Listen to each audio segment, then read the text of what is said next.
Hello everyone and welcome to Everyday Lead Code. This is Tirth Doshi and today we are going to solve balanced binary tree. But we are going to solve it in Java because I'm now starting all the coding problems that I'll be doing will be in Java because I'm going to start my work at Amazon and it requires more of Java work. So today is a day that I will start with a very simple problem. It's called as balanced binary tree.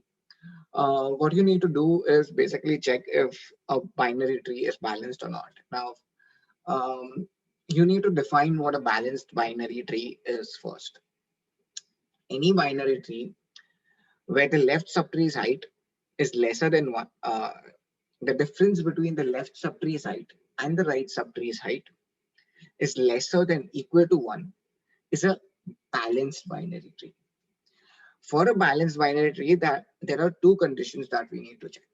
One, the difference between the left subtree and the right subtree should have a height lesser than equal to 1, and the left subtree and the right subtree in itself should be balanced. If we match these two conditions, then we call a tree, then we call it a balanced binary tree. Yeah. So there are two functions that we have written over here. First, if we look at the simplest part, always see the first thing that you see is what if the root is null. When the root is null, it's a balanced binary tree. There's no question of the left subtree and the right subtree, right? So it's a balanced binary tree. You return a true. That's the base case. You don't need to check it. The second thing we do is check for the conditions. Get the height of the left subtree, get the height of the right subtree, and see their difference, absolute difference.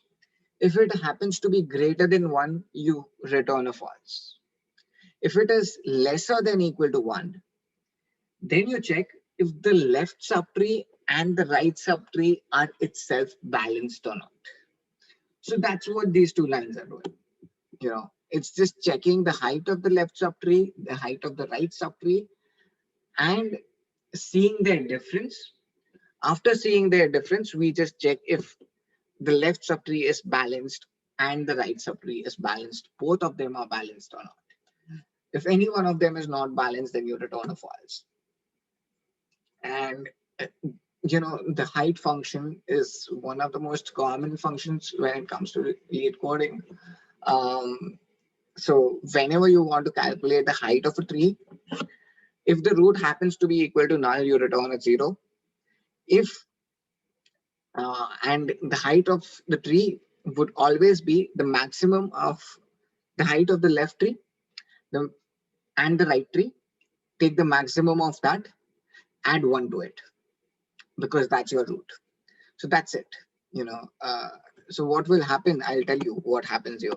So if I take this example 3, 9 and 20, 15, 17, I know it's a very simple problem, but just to go about with one example, that's how we go about things.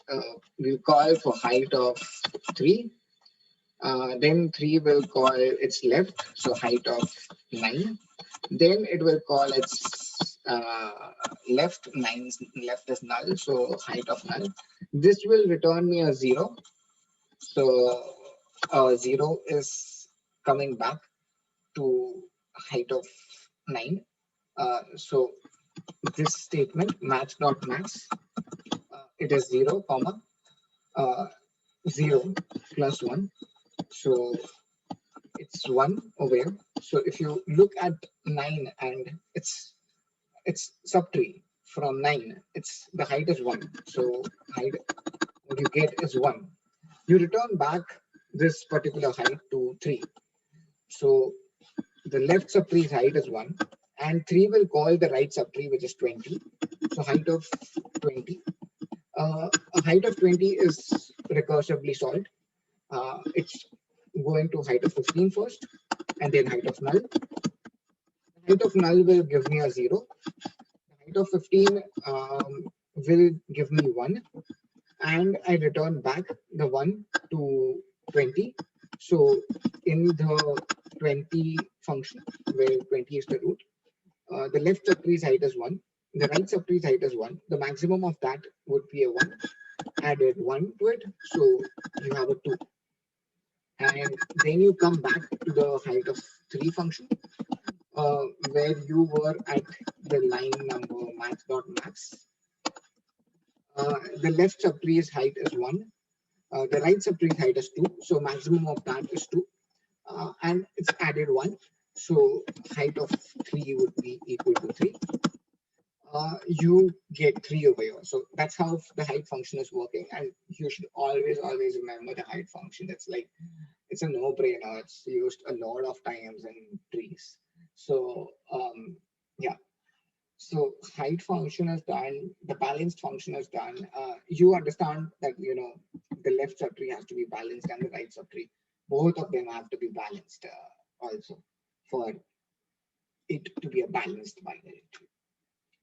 So that's it for today, guys. I know it's a very easy problem to solve on YouTube, but I'll be starting more of Java problems. So this is just starting. So that's why I went with an easier problem. So anyways, thank you for watching. If you like the video, please like, comment, subscribe, and do share it with your friends. It feels great to help you all crack big coding interview problems. So thank you guys. Have a great one.